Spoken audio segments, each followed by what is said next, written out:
Alors maintenant qu'on en a fait le tour un petit peu du CSS et de certaines propriétés, je vous propose de faire une pause et d'essayer d'assimiler tout ce que l'on a vu depuis maintenant avec un petit exemple concret.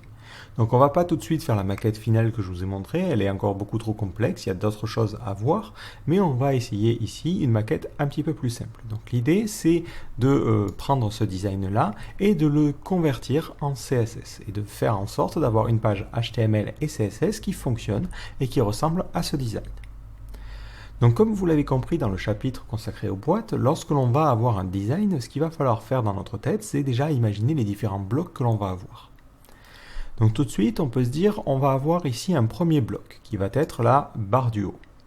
Dans ce bloc, on va avoir deux sous-blocs. Un bloc à gauche qui sera le menu, et un bloc à droite qui sera les icônes pour les réseaux sociaux. Ensuite, en dessous, on va avoir un fond. Ce que l'on va pouvoir faire, si on veut que lorsque l'on scrolle, la barre reste figée, c'est qu'on va pouvoir mettre la barre au-dessus du fond. Mais ça encore, c'est des particularités, on pourra le voir un petit peu plus tard. Donc pour l'instant, on a deux boîtes principales. Ensuite, on arrive ici sur une structure un petit peu plus complexe que d'habitude. Donc on voit qu'on a deux blocs basiquement. On a un bloc qui est tout ce contenu-là, et ensuite un autre bloc qui sera cette petite sidebar à côté. Donc on pourra utiliser les flottes pour placer l'un à côté de l'autre. Au niveau de la sidebar, on jouera sur les paddings pour bien placer nos différents textes et on utilisera les hauteurs de ligne et ce genre de choses pour jouer sur les listes.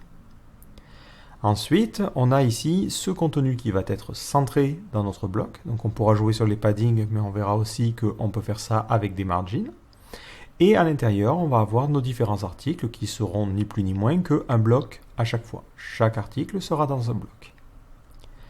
Alors pour commencer, on va créer un nouveau fichier et on va vraiment recommencer de zéro. Donc je vais créer un nouveau dossier au niveau de mon système d'exploitation et on va l'appeler démo blog. Et ensuite, je vais ouvrir ça en glissant ce dossier au niveau de mon éditeur. L'idée, c'est de repartir de zéro, voir si on a bien assimilé la partie HTML et la partie CSS. Donc je vais commencer par créer un fichier qui sera le fichier index.html. À l'intérieur, je vais y mettre la structure classique d'une page. Alors, il faut savoir, si vous êtes sur Visual Studio Code, que vous pouvez taper HTML et vous avez des petites abréviations qui vous permettent de faire les choses un petit peu plus rapidement. Si vous cliquez sur HTML 2.5, vous voyez qu'il vous pose vraiment la structure de base. Bon, il a rajouté ces deux petites méta, vous pouvez vous documenter pour savoir à quoi elles servent, mais vous pouvez les laisser. De manière générale, elles sont toujours là. Et on a bien la méta charset UTF-8, vu que l'on travaille en UTF-8. On va mettre un titre à notre document et on va mettre mon blog. Et maintenant, on doit réfléchir à notre structure. Donc je me dis d'abord, on va avoir un bloc en haut qui sera l'entête. Et je vais utiliser la balise header. Histoire de pouvoir la cibler plus facilement, je vais tout de suite lui donner une classe. Et je me dis, top bar, ça serait pas mal parce que c'est effectivement une barre qui serait en haut. Ensuite, à l'intérieur, je vais avoir deux parties. La partie nav qui sera la navigation. Et j'utilise la balise nav. Et à l'intérieur, on aura des liens. Donc le premier lien mènera vers accueil. Le second mènera vers article. Et pour l'instant, à l'intérieur, je ne mets rien, parce que je ne sais pas vers quoi ça va pointer. Après, je mets à propos. Et enfin, on aura contact. Ce que vous pouvez faire, si vous savez déjà que vous allez faire les pages suivantes, c'est mettre pour accueil, ça pointe vers index.html. Article, ça pointera vers article avec un s.html. Et à propos, ça sera à propos.html ou about si vous voulez écrire ça en anglais. Et contact.html. Maintenant, on va avoir ici nos deux petits éléments. Donc pour le coup, on va utiliser des images. Donc ces images, on va avoir besoin de les extraire, c'est-à-dire de créer des PNG ou des JPEG qui contiennent cette image-là. Donc pour cette maquette-là, j'ai choisi d'utiliser un outil en ligne qui s'appelle Figma. Donc c'est un outil qui a l'avantage d'être gratuit dans une certaine limitation et que tout le monde peut installer. Mais il faut savoir que les maquettes, vous pouvez les avoir sur des logiciels tels que Photoshop, Sketch ou autre. Donc il faut toujours un petit peu s'adapter. Donc je vous mettrai à disposition le fichier Figma, comme ça vous pourrez l'importer dans votre compte Figma et pouvoir l'éditer. Si vous souhaitez exporter l'image, dans le cas de ce logiciel spécifiquement, il faut sélectionner notre image. Donc par défaut, les logiciels fonctionnent souvent avec des systèmes de groupe. Donc là, je suis sur le groupe menu. Si vous double-cliquez, vous rentrez dans ce groupe, ce qui vous permet ensuite de sélectionner les éléments. Et vous double-cliquez jusqu'à avoir en fait votre image. Donc là, j'ai mon image Facebook et Twitter. Vous pouvez maintenir CTRL et tourner la molette pour zoomer, pour cibler les choses plus simplement. Dans le cas de Figma, vous avez ici en bas à droite un bouton Export. Et vous pouvez cliquer sur plus et lui dire je veux exporter ça au format PNG. Et vous cliquez sur Export Shape. Et par défaut, elle prendra le nom en fait du calque. Donc vu que c'est pas très bien nommé, ça va s'appeler shape.png. Donc j'enregistre ce fichier là. Et ce que je vais faire ensuite, c'est que je vais le glisser dans un dossier particulier. Donc moi, pour bien organiser les choses, je vais créer un nouveau dossier IMG dans lequel je vais avoir mes images. Donc je vais prendre mon téléchargement et le déplacer dans ce dossier IMG. Et histoire de bien organiser, je renomme ça facebook.png. Et je vais faire la même chose pour ce petit logo Twitter. Si vous avez les droits d'édition, vous pouvez carrément renommer en fait les calques. Comme ça, dès que vous faites l'export, le calque a le bon nom. Et ça évite tous les problèmes de renommage. Donc pareil, je vais prendre mon petit twitter.png et le mettre ici. Tant qu'on y est à exporter les choses, je vais double-cliquer sur cette en-tête-là, ou carrément sélectionner tout ce calque-là, et l'exporter aussi. Et je vais l'exporter au format JPEG, parce que là, on est dans le cas d'une photo, donc il y a beaucoup de couleurs, et c'est mieux d'utiliser du JPEG pour le poids. Et j'exporte, et je laisse le nom par défaut, header, c'est pas si mal. Hop, et je le mets là. Donc comme ça, j'ai les 3 images qui sont nécessaires à ma maquette. Pour pouvoir placer correctement ce logo Twitter et Facebook, ce qu'il va falloir faire, c'est l'entourer dans une div ou un élément, et je vais mettre ça en float right pour pouvoir l'aligner à droite. Donc tout de suite dans mon HTML, je crée une div, et à l'intérieur, j'y mets mes 2 images. Et vu que ce sera des liens, je fais un lien vers mon Facebook. Bon, pour l'instant, j'ai pas de Facebook, donc on va juste mettre ça. Et à l'intérieur de ce lien, j'y mets mon image. Donc elle sera dans le dossier IMG, et elle s'appellera facebook.png. Et je mets un titre à mon image. Donc ce sera Facebook. De la même manière, vous pouvez mettre aussi un titre au niveau du lien. Ça permet aux personnes qui utilisent une liseuse de comprendre ce qu'il y a au niveau de votre balise. Et je fais la même chose pour Twitter. Donc on mettra Twitter. Pour cibler cette div, en tout cas de manière spécifique, je me dis que ça pourrait être intéressant de lui donner une classe. Donc on va appeler ça social, comme les réseaux sociaux. Donc je suis satisfait de ma top bar, et ensuite je vais pouvoir continuer. Ou je peux me dire tout de suite, je passe au CSS, et au moins je commence à travailler sur ça. Là c'est à vous de voir. Donc histoire de ne pas forcément rester que sur l'HTML, on va passer au CSS pour au moins faire cette top bar. Au niveau de ma partie header, ma partie en tête, je vais rajouter le lien vers un fichier CSS. Donc je mets link, je peux appuyer sur Tab et automatiquement mon éditeur complète les choses. Et je vais préciser que le lien de mon CSS, ça sera style.css. Il sera au même niveau que mon fichier HTML. Au passage, je ne précise pas de média ici, je veux que ce CSS soit utilisé à la fois pour l'impression et pour l'écran. Donc si je ne précise pas de média, il sera utilisé tout le temps. Je vais créer ce nouveau fichier style.css et tout de suite, je me rajoute un box sizing border box. Comme ça, je sais que maintenant, les largeurs prendront en compte les paddings, mais aussi les bordures. Tout de suite, ce que j'aime bien faire en général, c'est définir les styles de base pour tout ce qui est police ou ce genre de choses. Donc, je définis ces styles au niveau de mon body. Je prends en général le texte de base, donc moi je dirais que c'est le texte d'un article qui est le plus représentatif, et je reporte les valeurs. Donc on va avoir une taille de police de 16 pixels, et on aura une police qui est sans sérif.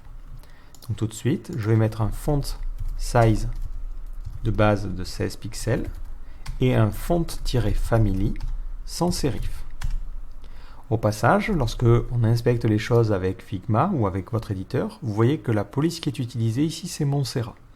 Ce n'est pas une police qui est standard sur les systèmes d'exploitation, donc vous pouvez la mettre au début, mais on verra plus tard comment utiliser des polices personnalisées. Mais comme ça, si jamais des gens ont installé Montserrat sur leur ordinateur, ils pourront voir le site avec la bonne police. L'important, c'est bien de prévoir un fallback, une alternative, si cette police n'est pas disponible. Je vais aussi en profiter pour prendre la couleur de la police. Alors là, c'est un cas un petit peu particulier. La police est noire, mais elle a une opacité de 87%. Du coup, il faudra utiliser du RGBA. Donc on est parti, color de point RGBA 0, 0, 0 et 0,87. Alors quelque chose que je n'avais pas précisé lorsque l'on avait parlé des valeurs numériques, quand vous mettez une valeur avec une virgule et qui commence par 0, vous pouvez mettre directement point quelque chose. Donc point 87, ça équivaut à 0,87. Donc là, on a défini notre police de base. Vous pouvez même rajouter, si vous souhaitez faire les choses globalement, une hauteur de ligne. Donc la hauteur de ligne, dans notre cas, dans ce logiciel-là, elle est définie ici. Et elle mesure 30 pixels. Si vous mettez la hauteur de ligne ici de manière figée, le problème, c'est que si plus tard vous voulez changer la taille de la police, il faudra changer les hauteurs de ligne.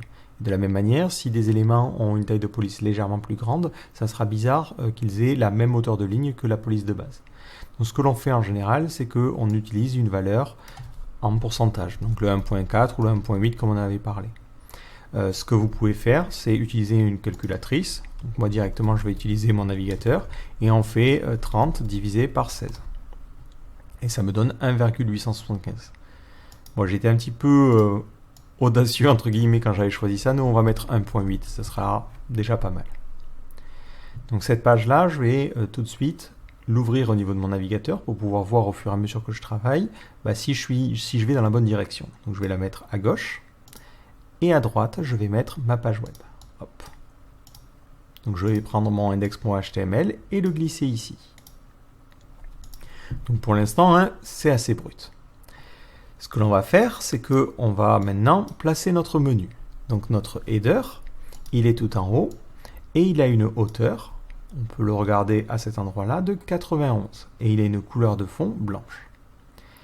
Donc on peut lui donner une hauteur de 91 ou se dire simplement, lorsque l'on créera notre menu ici, on utilisera les paddings. Et on mettra de l'espace pour que le header s'adapte.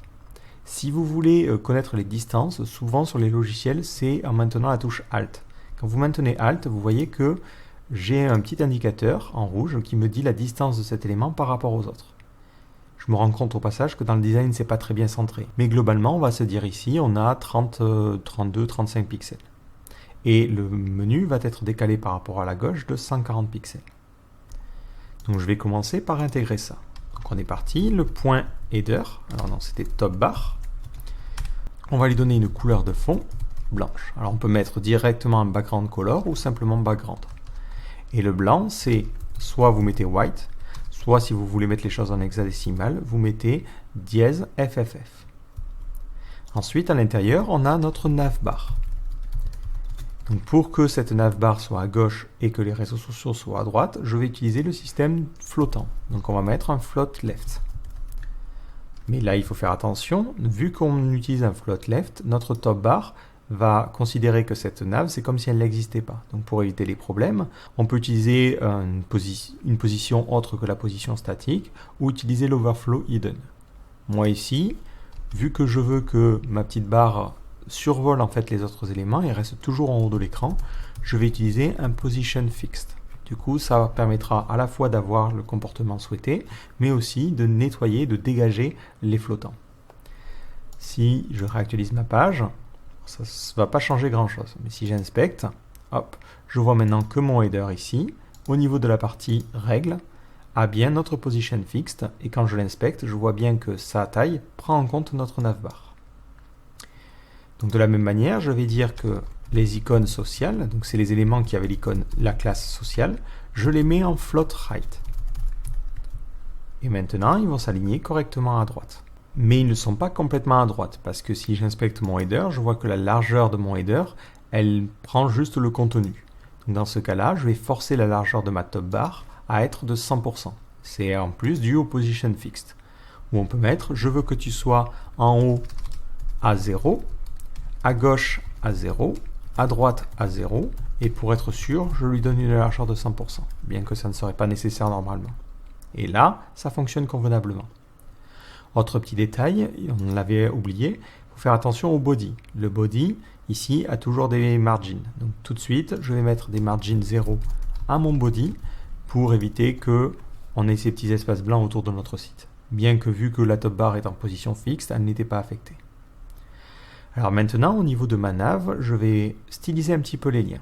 Donc si je reviens au niveau de mon design, mes liens par défaut, donc je vais en prendre un, a cette couleur-là.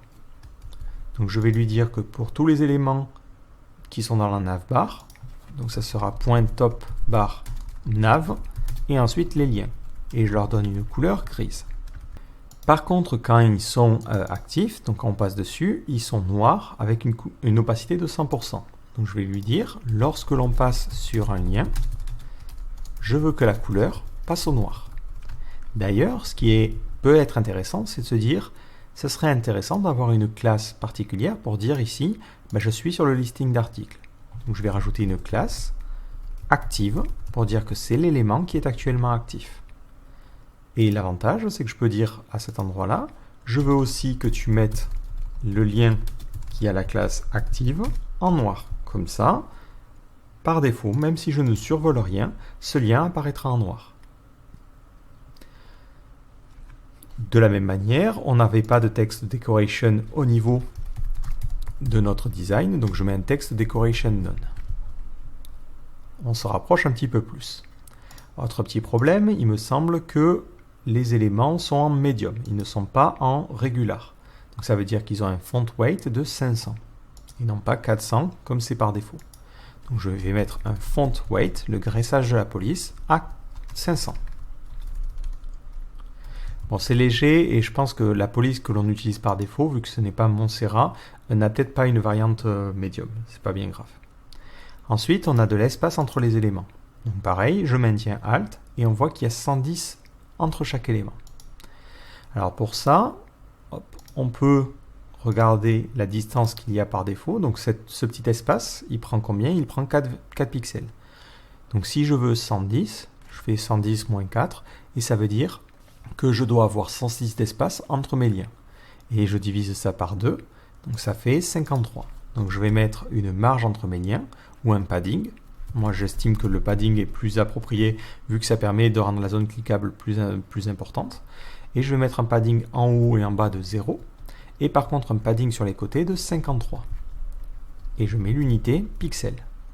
Si je réactualise ma page, on voit qu'ils sont correctement espacés. Et je peux comme ça passer sur les éléments. Vous pouvez aussi, si vous estimez que seul le texte doit être survolable, mettre un margin. Ça revient exactement à la même chose. Et vous voyez qu'il faut vraiment passer sur le texte pour qu'il soit cliquable. Autre petit détail, c'est que ma navbar, ici, elle a une hauteur de 28. Parce que mes liens ont une taille de police de 16 pixels et on a une hauteur de ligne de 1.8. Donc 16 multiplié par 1.8, ça va faire 28.8. Et c'est pour ça que notre nav fait 28.8. Le problème lorsque vous allez inspecter une maquette, c'est que souvent le texte, comme ça, on voit ici, il fait 23 pixels parce que la personne qui a fait le design n'a pas mis la bonne hauteur de ligne. Elle a mis, dans le cas de ces liens-là, une hauteur différente, une hauteur de ligne de 23. Le problème, c'est que si vous mettez une valeur plus grande, si je mets 30, on voit que ça change bien la taille de notre élément, mais par contre, ça ne centre pas bien le texte. Donc vous avez plusieurs solutions pour prendre en compte ces décalages-là. La première, c'est de donner à nos différents liens une hauteur de ligne qui correspond exactement à la maquette. Comme ça, ensuite, vous utilisez les mêmes espacements en haut et en bas que sur la maquette. Soit vous vous dites, je prends en compte cette hauteur de 28,8 et ensuite je retirerai les choses pour avoir des espaces qui ressemblent à la maquette. Là, c'est vraiment à vous de voir. Nous, ce qu'on va faire, c'est qu'on va garder la hauteur de ligne de base et on va simplement se dire, on aimerait bien que notre header mesure 91. Donc au niveau de mon système, je vais rajouter un padding au niveau de ma nav. Je vais le faire directement au niveau du navigateur. Donc on va mettre un padding de 30 pixels. Et je vois que ma nav mesure 88. Donc ça veut dire que je suis un petit peu trop bas. Et j'augmente la valeur jusqu'à avoir quelque chose qui est sensiblement identique à la maquette. Et je vois que 31 pixels, ça donne 90. Donc ça veut dire que je dois mettre en haut et en bas 31 pixels. Ensuite, on avait dit à gauche, on doit mettre une marge de 140. Mais il faut prendre en compte que nos liens eux-mêmes sont un petit peu espacés. On avait mis un padding de 53. Donc là, pareil, un petit peu de calcul. On avait dit 140 moins 53, qui est les paddings de nos éléments, ça fait 87. Donc je sais maintenant qu'au niveau de ma nav, je dois mettre un padding sur les côtés, ou je peux le faire directement au niveau de ma top bar. Je vais mettre un padding de 31 en haut et en bas, et 87 sur les côtés. Comme ça, je correspondrai au plus proche de ma maquette. Bon, au passage, je me dis que c'est super gros. Hein. Hop. On pourrait affiner un petit peu ça au feeling après. Hein. Vous n'êtes pas obligé de coller 100% à ma maquette. Là, je me dis, c'est beaucoup trop grand. On va mettre simplement 30 pixels. Ça fera une valeur un peu plus ronde et ça collera les choses. Alors ensuite, sur la partie sociale, on a bien nos deux images. Donc ça, c'est impeccable. Par contre, elles sont un petit peu espacées normalement ici. Hop. Je double-clique, je maintiens Alt et on a 30 pixels de décalage. Donc ça veut dire qu'il faudra mettre à peu près des marges de 10-12 pixels entre mes deux éléments. Donc je peux le faire pour tous les liens qui seraient dans l'élément social. D'ailleurs, si vous n'avez qu'un élément social, vous pouvez vous abstenir de mettre top bar parce que vous dites, bon, il n'y a qu'un élément qui aura cette classe-là, je n'ai pas besoin d'être trop précis dans cette situation-là. Donc on va lui dire pour tous les liens, je veux un petit padding, et on va mettre un padding de 12 pixels sur les côtés, et aucun padding en haut et en bas. Maintenant, je reviens sur ma page, je réactualise, et c'est correctement espacé. Le petit souci, c'est qu'on n'a pas forcément de feeling lorsque l'on passe sur les éléments. Donc une petite propriété que je ne vous ai pas donnée, donc je vous invite à la chercher, c'est la propriété opacity. Donc je vous laisse regarder sur la documentation comment elle fonctionne. L'idée, c'est d'apprendre vous-même à vous documenter pour découvrir de nouvelles balises. Donc nous ici, on veut rendre un petit peu nos éléments opaques. Donc on peut mettre une opacity, et si vous avez bien lu la documentation, ça prend une valeur comprise entre 0 et 1. Donc on va mettre une opacité par exemple de 75% ou de 70%. Si je réactualise ma page, hop, c'est un peu transparent. Et je vais affiner pour tomber sur une opacité qui serait assez proche et avoir un gris qui serait assez proche de ce texte-là. Il faut pas mal descendre au final. Ouais, c'est pas mal, ça fait peut-être un peu bizarre, on va mettre 50%. Et l'avantage, c'est qu'on pourra dire, lorsque tu passes sur un de ces liens, je veux que tu passes l'opacité, la transparence à 1. Et automatiquement, quand je passe dessus, on a vraiment un retour visuel qui nous dit, tu es en train de survoler ça et tu peux cliquer dessus. Donc là, on a fini avec notre header. Maintenant, on veut mettre notre gros bloc qui contient notre image de fond, ce bloc-là. Donc au niveau de notre index.html, je me dis, est-ce que ça a une signification d'un point de vue sémantique? Pas vraiment, c'est juste une image. Donc là, je vais mettre une div. Et je vais lui donner une classe particulière. Donc la classe, ici, ça serait bannière, parce que c'est une bannière. Et là, plusieurs solutions s'offrent à vous. La première solution, c'est de mettre simplement une image à l'intérieur. On met une img, src égale, et on va préciser que c'est l'image qu'on avait appelée header.jpg. Au passage, c'est plutôt sympa. Mon éditeur autocomplète les choses. Si je réactualise, j'ai bien mon image qui va un petit peu dépasser. C'est pour ça que j'ai cette scroll bar. Donc pour éviter qu'elle dépasse, je peux lui donner une largeur. Donc au niveau de mon CSS, je lui dis l'image qui se situe dans la div qui est la classe bannière, je veux qu'elle prenne une largeur de 100% et une hauteur automatique. Comme ça, elle s'adaptera. Si je réactualise, ça fonctionne convenablement. Le petit problème, c'est que dans le cas du design, on imagine plutôt que ce header doit avoir une taille qui est constante, une taille de 427. Donc ici, je peux donner une hauteur de 427. Mais si je fais ça, ça va complètement déformer mon image, ce qui ne va pas être top. Donc une autre solution, c'est de ne pas mettre d'image à l'intérieur de cette div. Il faut savoir qu'il y a souvent plusieurs solutions. Ce n'est pas parce que je vous dis de faire les choses d'une certaine manière que forcément j'ai raison. D'autres personnes peuvent faire les choses différemment. Mais là, dans ma situation, je pense que c'est plus logique. Et plutôt que d'avoir une image à l'intérieur, je vais directement mettre une image de fond sur ma bannière. Donc la bannière, elle est en display block par défaut. Donc pas besoin de préciser une largeur, elle prendra 100% de la largeur. Mais je lui précise une hauteur pour correspondre à mon design. Ensuite, je vais mettre un background et je vais lui préciser le chemin de l'image. Donc c'est dans le dossier image et ça s'appelle header.jpg.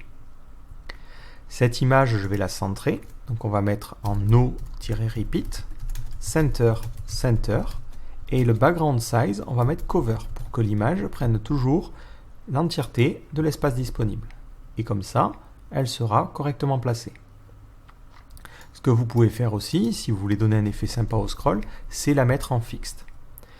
Le problème du fixed, et vous allez le voir dès que je vais réactualiser, c'est que lorsqu'on fait un background size cover, et que vous définissez en fait la taille d'une image, ce que va faire le navigateur, c'est qu'il va le prendre en compte par rapport à la taille de notre fenêtre. Donc si j'agrandis ma fenêtre, vous voyez ce que ça fait avec l'image, ça donne un comportement un peu bizarre.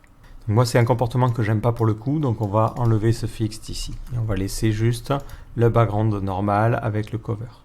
Donc on commence, vous le voyez, à avoir quelque chose qui ressemble à la maquette. Maintenant on arrive sur la partie un petit peu coton. Cette partie-là, une partie avec 2 colonnes. Alors le premier réflexe serait de se dire, je vais prendre en fait les dimensions de ce rectangle-là. Donc c'est ici 1543. Je vais prendre les dimensions de ce rectangle-là. Alors malheureusement, je ne sais pas comment a été fait la maquette, mais il faudrait plutôt avoir le rectangle ici. Voilà, comme ça on a bien les tailles. Ça serait 378. Donc au niveau de mon système, on va avoir 2 colonnes. Donc je vais tout de suite aller les créer après la bannière. Donc j'aurai ma première div qui va s'appeler body. Et je vais lui donner la classe main pour le contenu principal. D'ailleurs, vu que c'est le contenu principal, je peux aussi lui utiliser le tag main. Et on mettra main ensuite. Et pour la sidebar, si je me dis que c'est pas très important, je peux dire aside pour dire c'est du contenu sur le côté. Et on va donner la classe sidebar. Pour vraiment, au niveau du CSS, cibler par rapport au nom des classes plutôt que par rapport au nom des éléments qui auraient été choisis. Donc mon premier réflexe serait de se dire, mon main, je vais le mettre en float de point left. Je vais prendre une largeur de 1543 pixels. Et ensuite, je vais prendre ma sidebar ici et je vais lui donner une largeur de 378. Donc l'élément qui a la classe sidebar, je lui donne une largeur de 378 pixels et je vais le mettre en float right. Histoire de pouvoir plus simplement visualiser ces 2 éléments, je vais leur donner une hauteur particulière. Donc je peux maintenir Alt et cliquer 2 fois. Et ça permet de taper du texte à 2 endroits. Vous savez, c'est comme dans les punitions où on vous demande d'écrire 100 lignes, mais c'est plus rapide après d'écrire 2 lignes en même temps. Donc je leur donne une hauteur de 200 pixels et je vais leur donner une couleur de fond et on utilisera simplement du gray et du light gray. C'est juste pour pouvoir les différencier plus simplement. Si je réactualise ma page, je vais voir un petit souci, c'est que mes éléments sont empilés. Il va falloir que je redimensionne de manière assez grande, d'une manière assez importante ma fenêtre pour que les 2 se placent correctement. L'utilisation des pixels n'est pas forcément appropriée dans notre situation. Donc une première solution serait de se dire, il faut penser en fait en pourcentage. Donc nos 2 éléments cumulés, ils font, alors si je les mets dans le même groupe, vous faites CTRL-G, ils font 1921. Donc si je réfléchis, j'ai juste à faire une division. Si je fais 1543 divisé par 921, et c'est plutôt l'inverse, ça va me donner 59,68. Donc ça veut dire à peu près 60%. Donc ce que je pourrais faire, c'est plutôt utiliser une valeur en pourcentage. Lui dire, je veux que le main ait une largeur de 60% et je veux que la sidebar ait une largeur de 40% pour arriver à 100% au final. Si maintenant je reviens sur ma page, quelles que soient mes dimensions, ça va correspondre. Donc ça serait une première solution. Il y a une autre solution qui consiste à lui dire, en fait, j'aimerais que mon contenu principal, quoi qu'il arrive, il fasse 100% de la largeur moins 375. Ça serait idéal. Donc dans cette situation-là, vous pouvez utiliser en CSS le calque. Alors on n'en a pas parlé dans cette formation, donc on va essayer de se documenter nous-mêmes. C'est important d'être autonome. Donc calque va permettre de faire des calculs lorsque l'on spécifie des propriétés, donc par exemple une largeur. Et on a un petit exemple ici. Donc la syntaxe permet de faire des additions, des soustractions, des multiplications et des divisions. Et on peut faire des choses avec des unités différentes comme on le voit ici. Donc ensuite on a la partie syntaxe qui est toujours hyper compliquée à comprendre et on a quelques exemples. Donc par exemple il dit ici la largeur c'est 100% moins 80 pixels. Ben, nous dans notre situation c'est l'idéal parce que c'est vraiment ce que l'on veut faire. Donc au niveau de notre partie main on va lui dire je veux que mon élément fasse 100% moins la largeur de ma sidebar, 375 pixels. Et on utilise pour cela la fonction calc. Ça va donc laisser 375 pixels qui pourront être utilisés par la sidebar. Si maintenant je reviens au niveau de mon truc et que je réactualise, ça donne toujours les bonnes dimensions et je vois que quoi qu'il arrive, mes deux blocs sont toujours l'un à côté de l'autre. Donc ça permet de solutionner ce problème-là. Maintenant, il ne me reste plus qu'à reporter les couleurs. Donc, si je reviens au niveau de Figma, on avait ici une couleur de fond qui était cette couleur-là. Donc je vais mettre qu'au niveau de ma sidebar, on aura cette couleur-là. Au niveau de mon body, on aura du blanc. Je retire la partie height parce qu'on veut que la hauteur dépende du contenu, tout simplement. Le problème que l'on va avoir en revanche, c'est que vu que ces éléments sont en flotte, le body ne va pas les englober parce qu'il n'y a pas d'éléments qui clear et on n'a pas d'overflow hidden ou de position fixed ou autre. Donc ce que je peux faire au niveau de mon index.html, c'est imaginer peut-être plus tard j'aurai un footer où je marquerai copyright, vous savez le fameux truc qu'on met copyright 2018 qui sert à rien, où vous pourriez mettre créé par votre nom. Donc là on va mettre Jonathan. L'avantage, c'est que ce footer venant après ces deux éléments, je vais pouvoir lui dire il faut que tu nettoies les flottes. Donc on mettra un clear de .pof. Et je vais lui donner une classe pour le cibler plus simplement.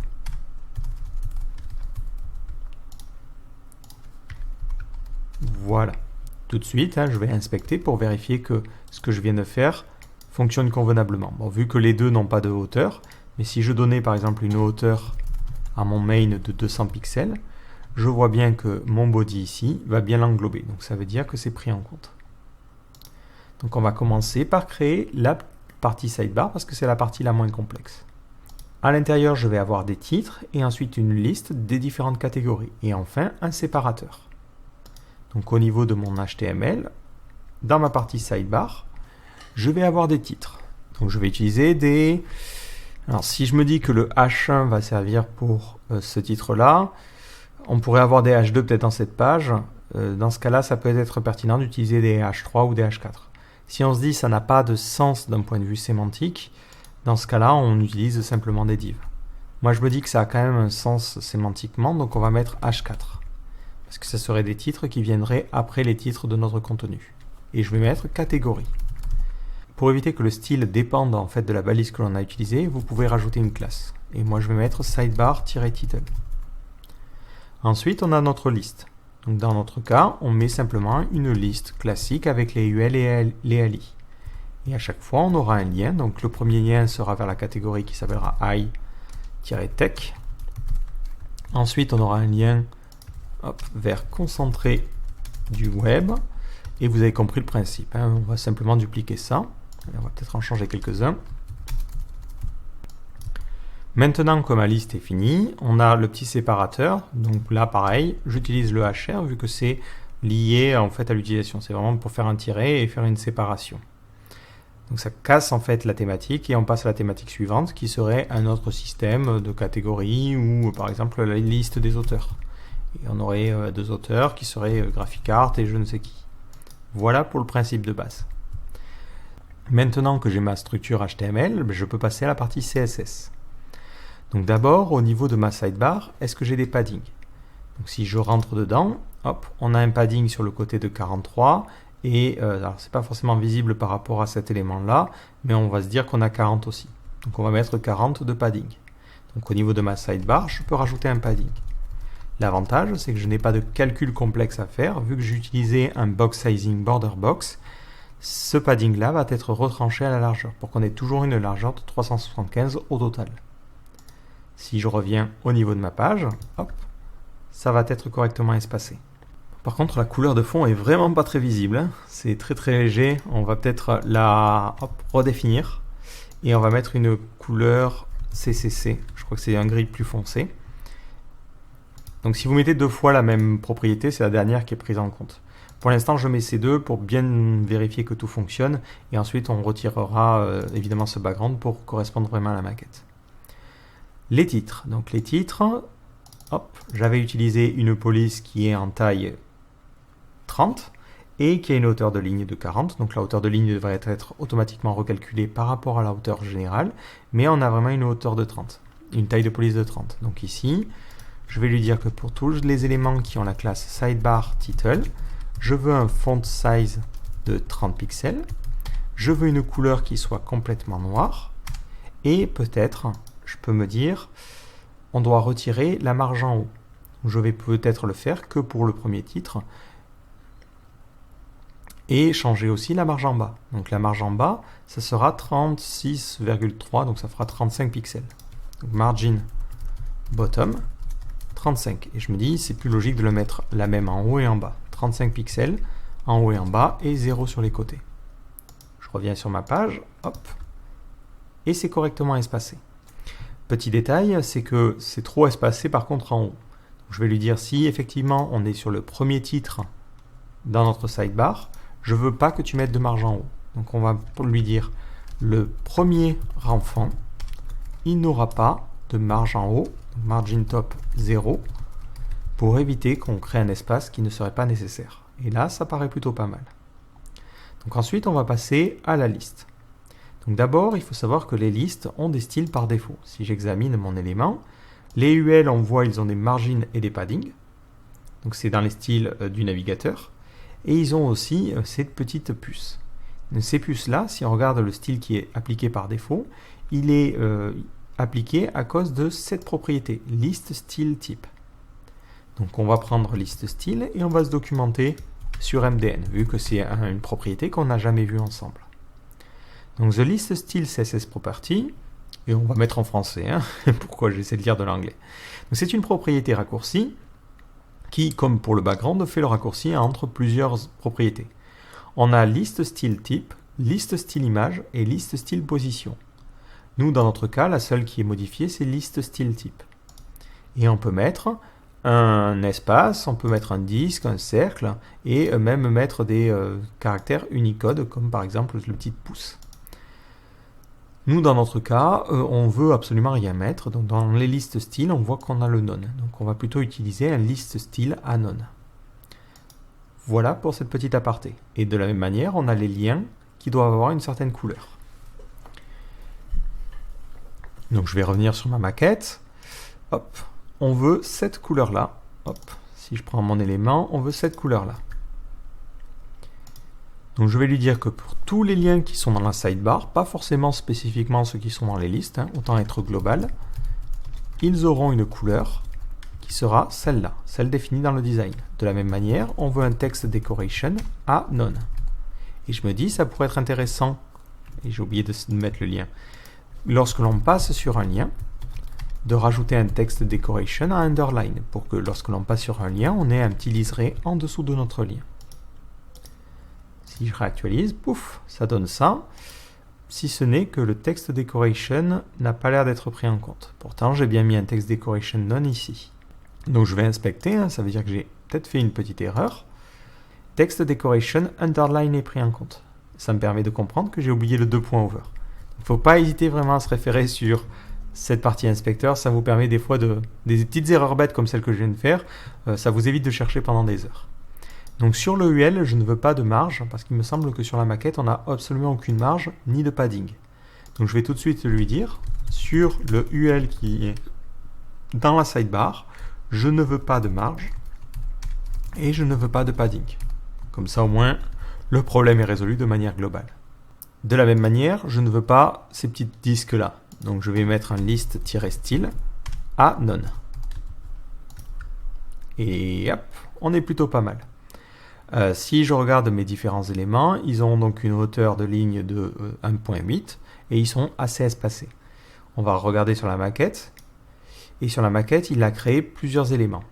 Donc ça, c'est un peu dommage. Lorsque quelqu'un fait un design, ce qui est intéressant, c'est plutôt qu'il fasse, s'il fait des listes comme ça, qu'il les mette les uns à la suite des autres.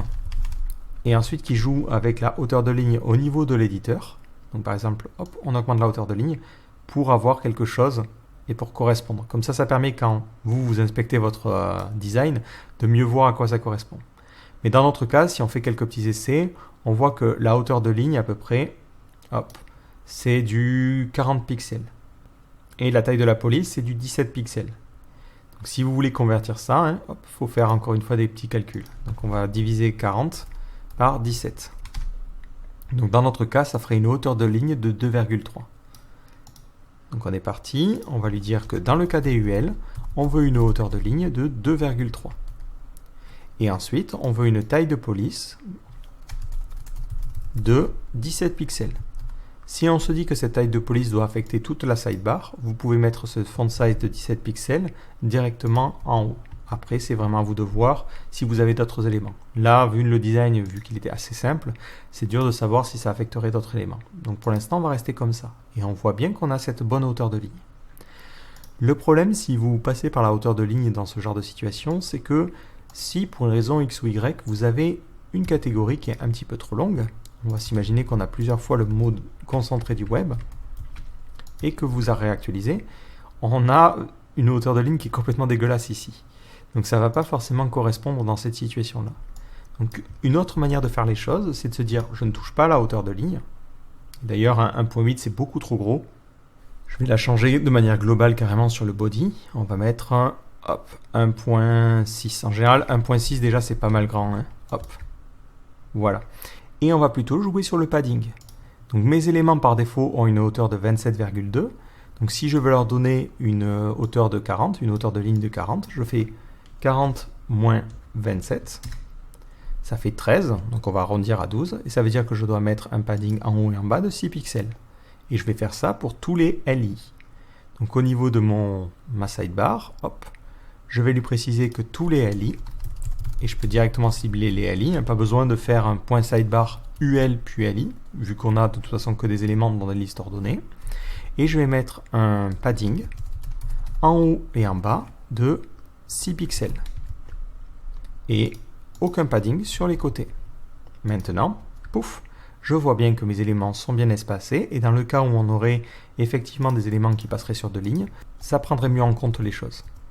Donc ne vous basez pas forcément trop sur la hauteur de ligne pour créer des espaces. Utilisez plutôt les paddings. Donc maintenant que ça c'est fait, on aura peut-être un problème pour le premier rallye qui va créer un petit padding de 6 pixels et qui va décaler encore plus par rapport au reste.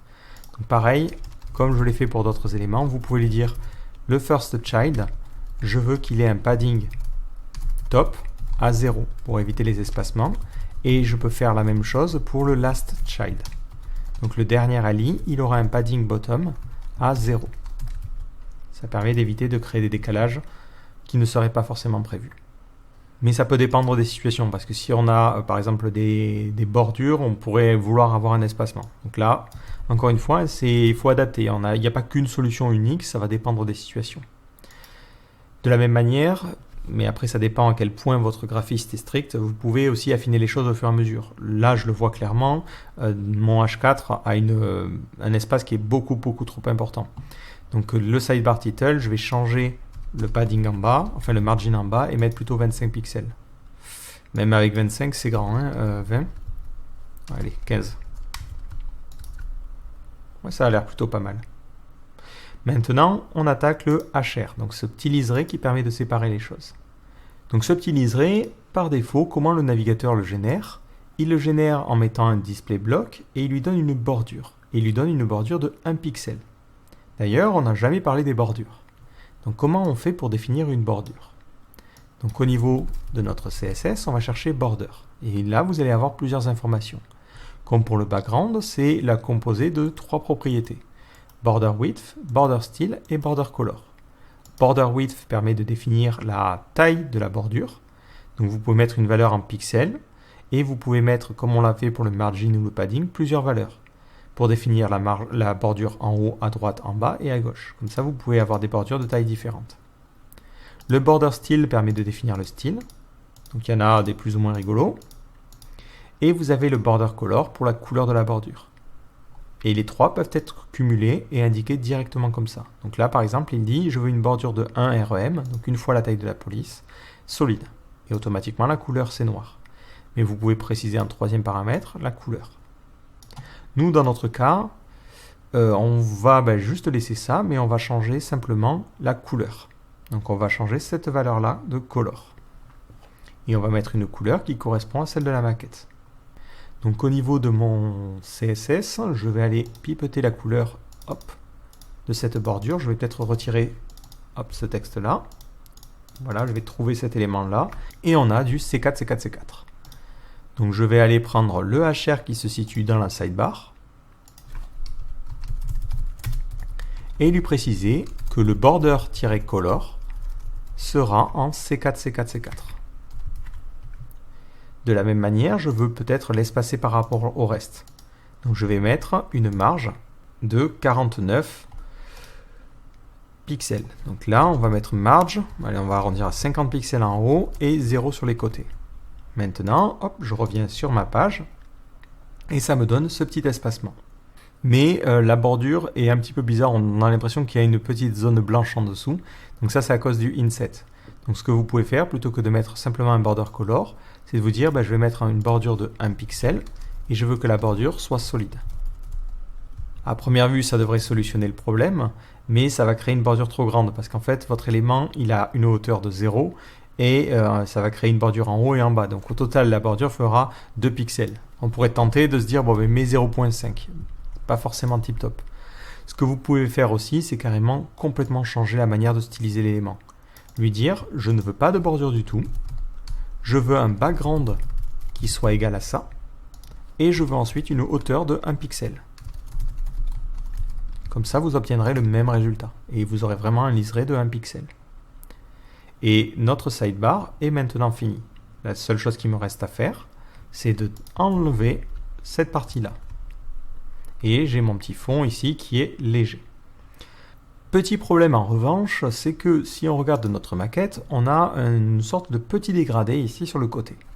Alors ce dégradé, on peut le créer de deux manières. On peut le créer en utilisant un système de dégradé classique, ou si j'inspecte ma maquette, on a un drop shadow, on a une ombre portée.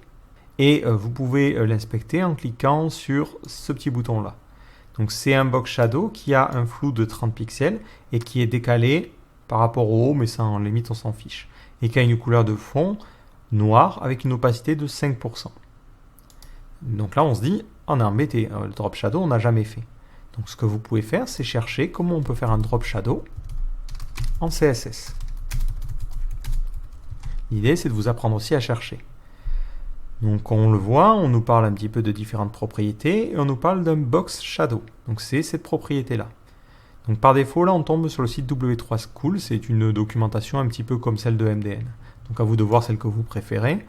Moi en général, je préfère celle de Mozilla parce qu'elle est un peu mieux mise en page. J'ai un petit peu plus de mal à m'y repérer sur celle-là. Surtout au niveau de la compatibilité des navigateurs. Et en plus de ça, ce n'est pas forcément traduit en français. Donc on va revenir en arrière. Et donc dans le cas de MDN, on nous parle de drop shadow. Drop shadow, ça permet d'appliquer une ombre portée sur une image. Nous, c'est pas vraiment ce que l'on veut faire. On va alors se documenter sur le fameux box shadow que l'on a vu tout à l'heure. Donc box shadow. Donc on nous donne quelques exemples, mais ça semble correspondre à ce que l'on veut. On va pouvoir donner une ombre portée à notre bloc de gauche. On nous explique ensuite différentes propriétés. Donc on a le offset X, le offset Y et la couleur. On a ensuite une autre façon de faire, offset X, offset Y, blur radius et couleur. Ah, ça semble correspondre à ce que l'on veut faire. C'est exactement ça. On avait une valeur en X, en Y et en blur sur notre logiciel. Donc on va utiliser ça. Donc notre ombre, dans le cas du logiciel, elle est appliquée sur cet élément-là, l'élément qui a la classe main. Donc on va tout de suite l'utiliser. Donc on est parti, on va prendre notre main. On va faire un box-shadow. On avait dit que d'abord on mettait l'offset en X, 0, offset en Y, 0, où on peut reporter la valeur de la maquette qui était 4 pixels, le blur, 30 pixels, et ensuite la couleur. On va mettre du noir, pas d'opacité pour le moment, juste pour voir à quoi ça ressemble. Et à première vue, on ne le voit pas. On ne le voit pas parce que l'élément main n'a pas de hauteur. Donc je vais temporairement lui donner une hauteur de 200 pixels. Et effectivement, on voit bien cette grosse ombre portée. Elle n'est pas très jolie parce que pour l'instant on n'a pas mis d'opacité sur la couleur. Par contre, on voit qu'elle n'apparaît pas à droite. Elle semble passer au-dessous de cet élément-là. Parce que effectivement, cet élément main étant placé avant la sidebar passe au-dessus. Donc pour remédier à ce problème-là, la solution, c'est tout simplement d'utiliser les z-index. Donc au niveau de notre main, je vais mettre un z-index à 2. Et au niveau de notre sidebar, je vais mettre un z-index à 1. Si je fais ça, ça ne changera rien. Parce que effectivement, déjà il faut que je remette une hauteur et je vais le mettre là comme ça évitera de devoir le faire à chaque fois. Ça ne changera rien parce que nos éléments ne sont pas dans une position relative, absolue ou fixe. Donc pour que ces z-index soient pris en compte et inverser la superposition, je vais préciser que notre main va être en position relative et notre sidebar va elle aussi être en position relative. Maintenant, les z-index seront pris en compte et on voit bien que cet élément main passe au-dessus. Ce qu'il nous reste à faire, c'est changer la valeur ici et mettre donc du RGBA 0, 0, 0 et 0.05 parce qu'on veut simplement 5% d'ombre portée et on a bien cette petite subtilité au niveau de la droite. On se fiche de l'ombre portée en bas parce que le contenu arrivera jusqu'en bas. Donc maintenant, on peut classer nos différents articles. Donc au niveau des articles, si je reviens sur mon design, on a un titre, on a la date de publication, on a ensuite notre contenu et une image à gauche. Donc cette image, je vais d'ailleurs l'exporter. Je vais la sélectionner. Donc on va prendre vraiment que l'image et elle n'était pas forcément correctement placée. D'ailleurs, je me dis, ça pourrait être un style de mettre une bordure en bas pour les images. Mais bon, on va juste prendre l'image telle qu'elle. Donc je sélectionne mon calque et je vais dans Exporter. Et je vais exporter ici un JPG. Et je vais aller le déplacer dans mon dossier. Et on va l'appeler article. En vrai, il faudrait des images un peu plus significatives, mais pour l'instant, j'ai rien d'autre.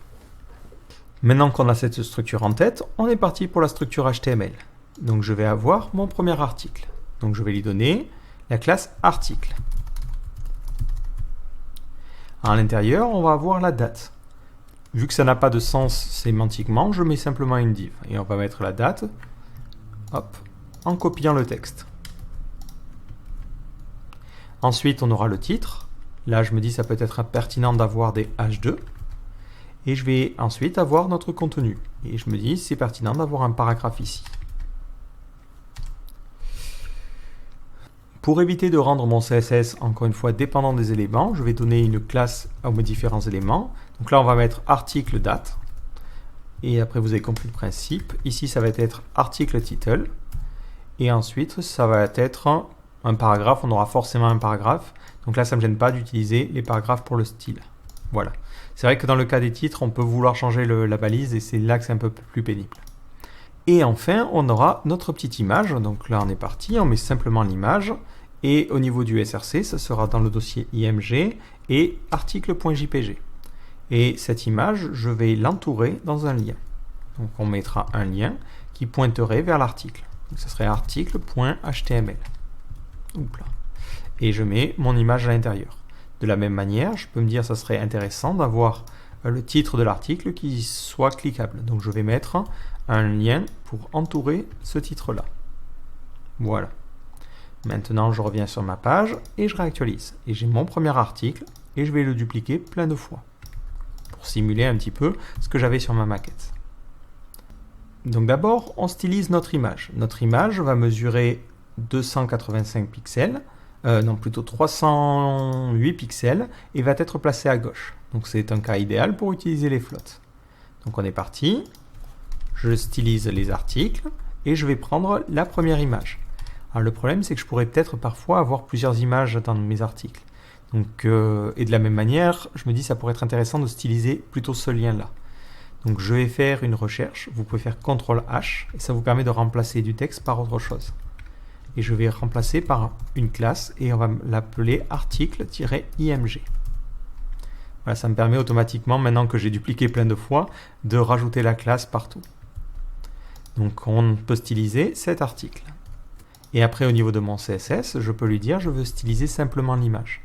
Donc l'image, on va la mettre en float left et on va lui donner une largeur, enfin le lien, une largeur de 308. Ce que l'on peut faire tout de suite, c'est lui dire que l'image qui se trouve dans ce lien-là, on va la mettre avec une largeur de 100%, pour qu'elle prenne toujours 308 pixels, et la hauteur doit être automatique. Si vous savez que toutes les images ont le même format, vous pouvez carrément mettre la valeur. Maintenant, pouf, nos images sont bien à gauche. Par contre, on peut se dire, il faudrait que l'article nettoie les flottes à la fin, pour éviter qu'on ait ce décalage. C'est à cause de ce premier élément qui crée un décalage sur le second, qui peut en créer sur le troisième. Donc pour éviter ce décalage, vu que j'ai un élément qui va englober mes éléments flottants, je me dis que le plus simple, c'est de dire que mes articles vont avoir un overflow hidden. Et dans ce cas-là, pouf, ils passent bien les uns sous les autres. Donc ensuite, on va avoir un petit décalage sur la droite. Effectivement, si je passe ici, mon image décale tout le reste sur la droite de 26 pixels. Donc je peux mettre au niveau de mon article image un margin-right de 25 pixels. Ensuite, je vais changer la typographie pour la date. Donc la date, on est dans du light. Donc si je me réfère à la partie font weight de MDN, on avait dit que light, ça correspondait à du 300. Donc on va mettre du 300 et la couleur, c'est du noir avec une opacité de 60%. Donc on est parti. Point article-date. On va mettre un font size de 17 pixels. D'ailleurs, tout semble être à 17 pixels. Donc juste ça. Ça doit être une erreur. Donc on ne va pas changer le font size. On va laisser le truc de base. Et on va mettre un font weight, par contre, de 300 pixels. Et on change la couleur pour mettre du RGBA. Et on mettra une opacité à 60%. Pouf.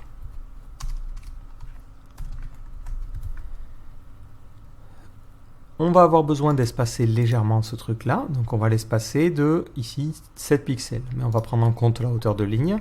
Et on va mettre plutôt une marge en bas, margin bottom, de 5 pixels. Vu que c'est une div, elle n'a pas de marge par défaut. Donc on peut ne redéfinir qu'une seule des marges.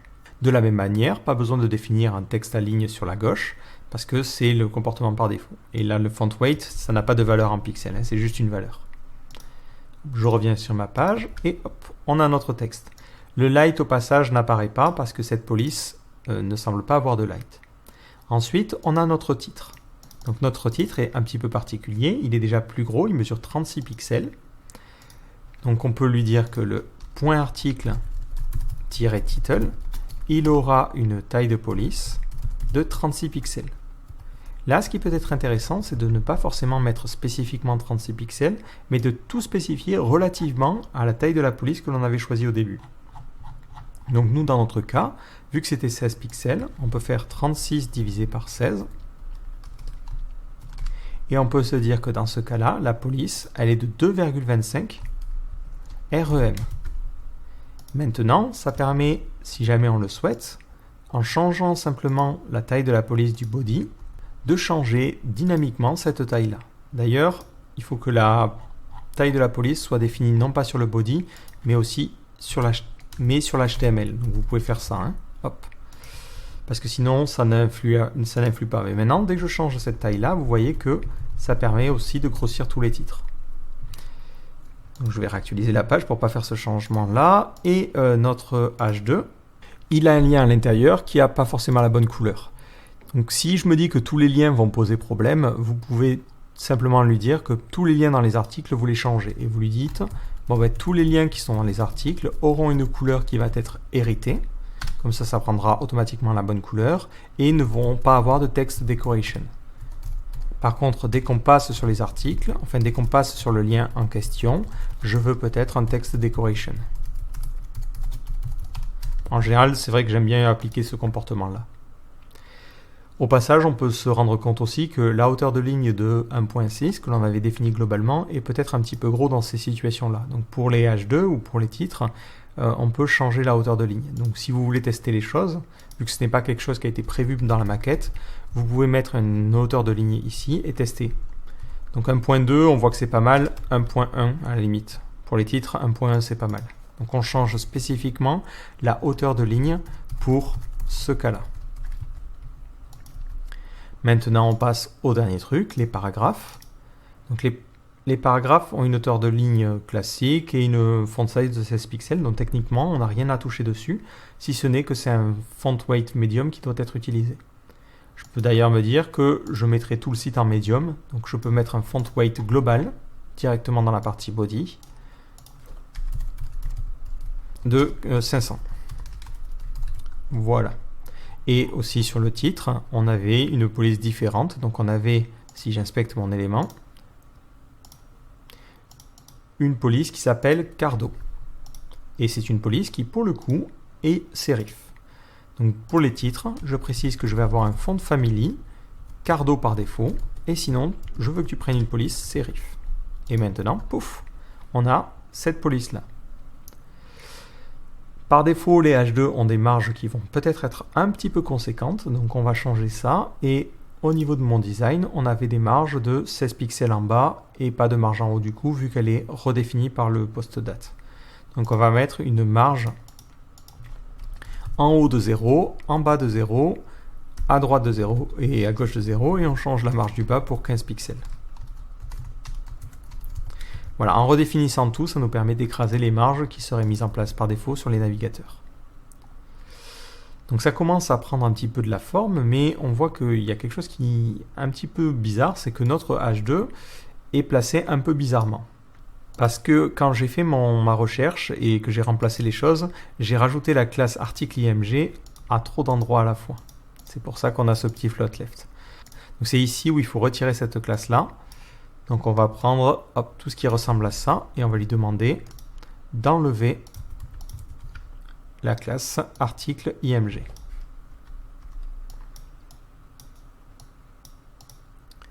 Voilà. Maintenant je sauvegarde, je réactualise et on a bien nos différents articles. Il faut en revanche les espacer un petit peu.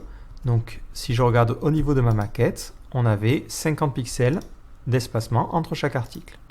Donc là, on va mettre une marge en haut et en bas de 50 pixels, parce que nos éléments sont aussi espacés par rapport au haut.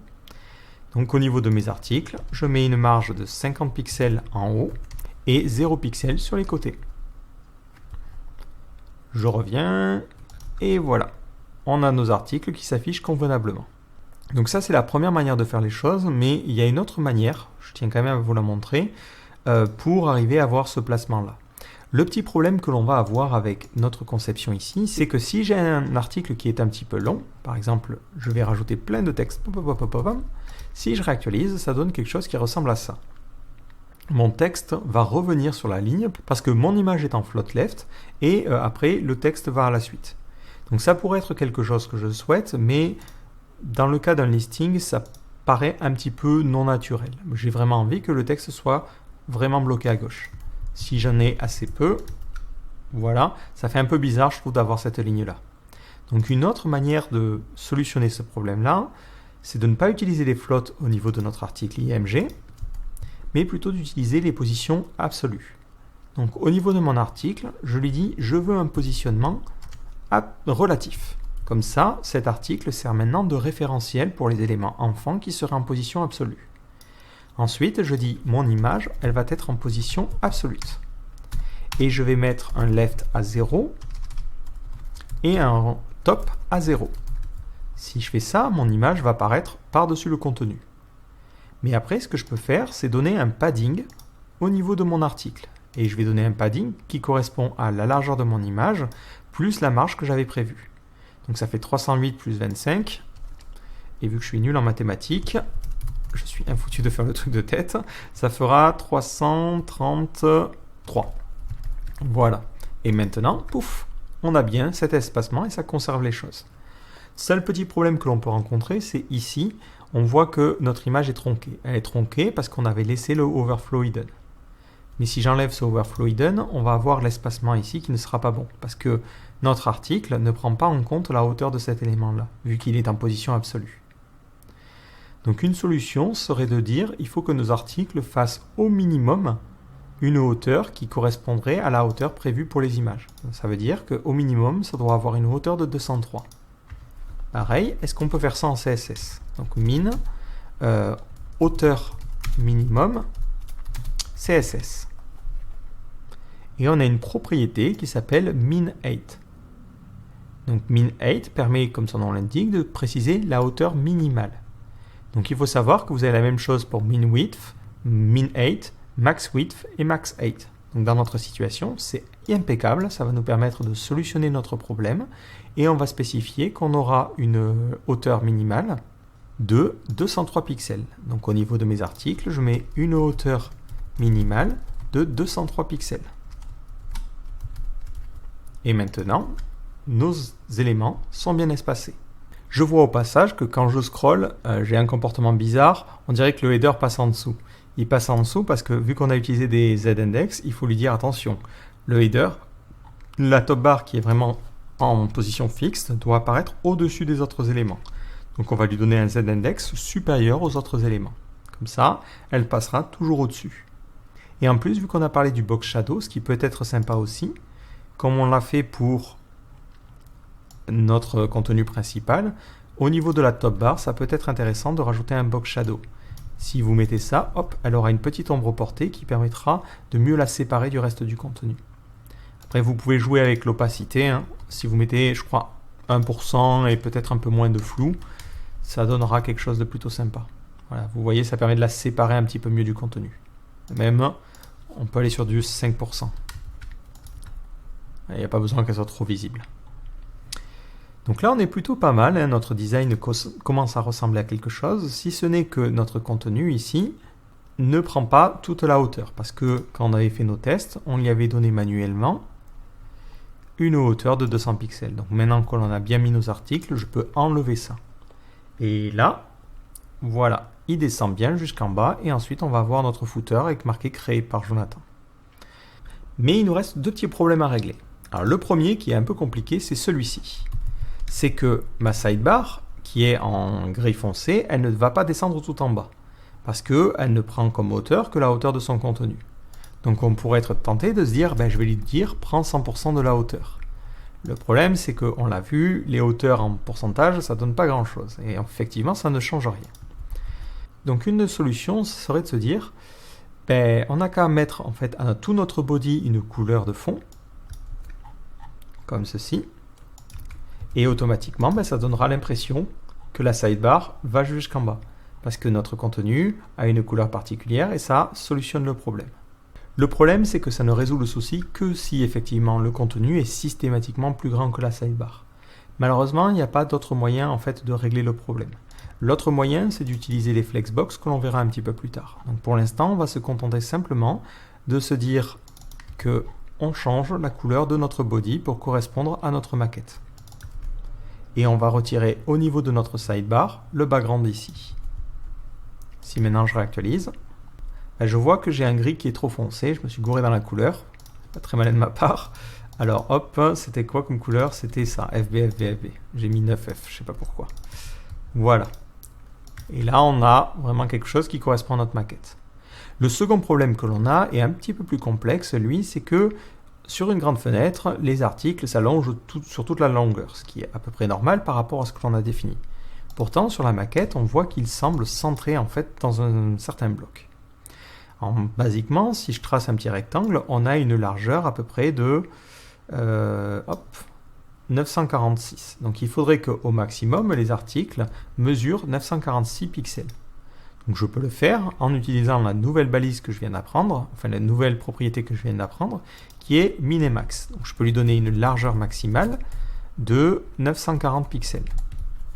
Comme ça, ça va s'adapter vraiment à toutes les résolutions. On voit que ça ne mesure que 940. Et après, si je vais sur des petites dimensions, il s'adapte. Le problème, c'est que c'est pas centré. Comment on va pouvoir faire? Donc une première solution serait de se dire, les articles, tu n'as qu'à les mettre en display inline block, et la div qui entoure les articles, tu vas les mettre en text align center. Donc ça, c'est une première solution. Une autre solution, c'est de se reposer sur les margins. Parce qu'il y a une petite subtilité que l'on n'a pas vue, c'est qu'on a la possibilité, lorsque l'on définit des margins, et vous avez l'exemple sur la documentation, pour les plus attentifs d'entre vous, hop, donc c'était margin. On a vu que parfois, on peut avoir une valeur qui est automatique. Si vous mettez automatique et que vous descendez, c'est remplacé par une valeur adaptée. Et on nous dit il peut être utilisé pour centrer les blocs. Par exemple, une div qui a une largeur de 50% et une marge à gauche auto et une marge à droite auto sera centrée. Donc nous, dans notre cas, si je lui dis que mes articles à gauche et à droite ont une marge non pas de 0, mais une marge automatique, mais ce qui va se passer, c'est que le navigateur va dire, dans ce cas-là, effectivement, je vais calculer tout seul les marges et je vais centrer ces blocs-là. Et on obtient notre résultat. Après, personnellement, je ne suis pas forcément fan de l'idée de mettre cette dimension-là sur les articles, parce que peut-être plus tard, j'aurai d'autres contenus à l'intérieur. Donc ce qui peut être intéressant serait d'avoir une autre div. Donc on va prendre tous ces articles et on va les mettre dans une div qui a la classe container. Et c'est une div générique en fait qui va permettre de contenir notre page. Et c'est plutôt sur cette div qui a la classe container qu'on donnera notre largeur maximale. Donc on va lui donner une largeur maximale de 940 et une marge sur les côtés. Donc on va mettre un margin 0 auto. Donc au final, ça ne changera absolument rien. Si ce n'est que ici, il faut remettre la marge à 0. Donc on obtient vraiment le même design.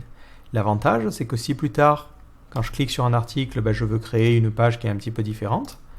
Donc je vais dupliquer cette page index.html, créer un nouveau fichier que je vais appeler article.html et y mettre mon contenu. Donc on imagine qu'on aurait à peu près la même chose, mais par exemple à l'intérieur, on n'aurait pas forcément une div qui aurait la classe article. On pourrait simplement avoir un titre important qui serait le titre de notre article, comme ceci. Et ensuite, plein de paragraphes. L'avantage, c'est que ça sera toujours centré grâce à notre container. Et ça permet en plus de voir le fameux problème où là, c'est effectivement cet élément-là qui est plus petit que l'autre, et donc ça fait un effet un petit peu bizarre. Donc pour ceux qui voudraient pousser un petit peu plus loin, ce que je vous propose, c'est d'essayer de rapidement lire la documentation ou d'essayer de vous documenter de manière autonome sur les Flexbox. Essayez de comprendre comment elles fonctionnent et de voir comment on pourrait les appliquer dans cette situation spécifiquement. Notre objectif étant d'avoir le bloc de gauche et le bloc de droite qui s'adaptent en hauteur et qui soient placés de la même manière qu'actuellement. Donc je vous laisse vous documenter et ensuite je vous donne la solution. Donc si vous êtes un petit peu documenté, vous l'avez vu, Flexbox va permettre d'englober plusieurs éléments et de dire qu'ils doivent se placer l'un à côté de l'autre. Donc dans notre situation, c'est idéal parce que on va pouvoir englober ces deux éléments-là dans une div. Et cette div, on va lui donner une classe. Et pour l'instant, je ne sais pas du tout comment on va l'appeler, donc on va l'appeler peut-être body, comme le contenu de la page. C'est pas tip top, mais je pense que c'est assez représentatif. Et on va faire la même chose dans notre page index.html. Donc on le fait autour du main et autour de la sidebar. Une fois que j'ai entouré ces divs, au niveau de mon CSS, je vais retirer les deux floats. Donc je retire le float right et le float left. Mes deux éléments vont s'empiler et ça ne va pas forcément être joli. Je vais maintenant styliser mon élément qui est la classe body et utiliser le flexbox. Donc, si vous avez bien suivi, c'est un display flex qu'il faut utiliser. Et tout de suite, comme par magie, tous nos problèmes sont résolus. Rien qu'en faisant ça, on a bien notre contenu qui se met à gauche et qui reste centré de la même manière, et on a bien notre sidebar. Si vous êtes documenté, vous avez un guide sur les Flexbox qui est une page vraiment géniale, qui est cette page-là. Donc il y a plein de choses qu'il est possible de faire, mais par défaut, la plupart des valeurs sont bonnes. Ce qui nous intéresse, c'est, si on descend, la partie aligne-items. Cette partie-là permet d'aligner les items suivant différentes politiques. Et par défaut, la politique qui est utilisée, c'est stretch. Ça veut dire que les éléments à droite et à gauche vont être allongés pour qu'ils aient tous les deux la même hauteur. Et ça permet de résoudre notre problème. Si je reviens sur ma partie accueil, hop, je vois que la sidebar, elle est allongée. Et du coup, je peux revenir sur ma situation initiale où c'était la sidebar qui avait une couleur de fond et non pas tout mon body. Voilà. Et là, on a fini l'intégration de cette page-là. Donc à partir de là, vous pouvez continuer. Vous n'avez pas forcément besoin d'une maquette. Vous voyez, en CSS, c'est assez pratique de faire les choses. Et vous pouvez changer les valeurs pour adapter suivant ce que vous voulez faire. Et il ne faudra vraiment pas hésiter à chercher un petit peu sur Internet dans le cas où vous rencontrez de nouvelles problématiques que vous ne savez pas forcément résoudre. Le principe est toujours le même. D'abord, on tape notre recherche, on essaie de voir si d'autres personnes ont eu les mêmes questions que nous, et on essaie de trouver une propriété qui correspondrait à notre situation. Si on trouve la propriété, on ne copie-colle pas directement la réponse, on va tout de suite sur la documentation pour comprendre en profondeur comment elle fonctionne. Et c'est comme ça qu'on va apprendre de nouvelles choses. Donc c'est important de prendre ce réflexe-là parce qu'au fur et à mesure du temps, de nouvelles propriétés vont apparaître et vont être utilisées. Donc il est important d'être capable de se documenter par soi-même et d'avancer. Du coup, je vous propose de pousser les choses un petit peu plus loin et de voir quelques petites notions un petit peu plus avancées sur le CSS. Et on va commencer par la gestion de la police. Comment faire en sorte que les polices qui sont utilisées là, même si finalement ça donne un design qui est plutôt pas mal, correspondent à la maquette. On va voir comment importer nos propres polices et comment aussi utiliser certains services tiers. Donc je vous donne rendez-vous dans le prochain chapitre.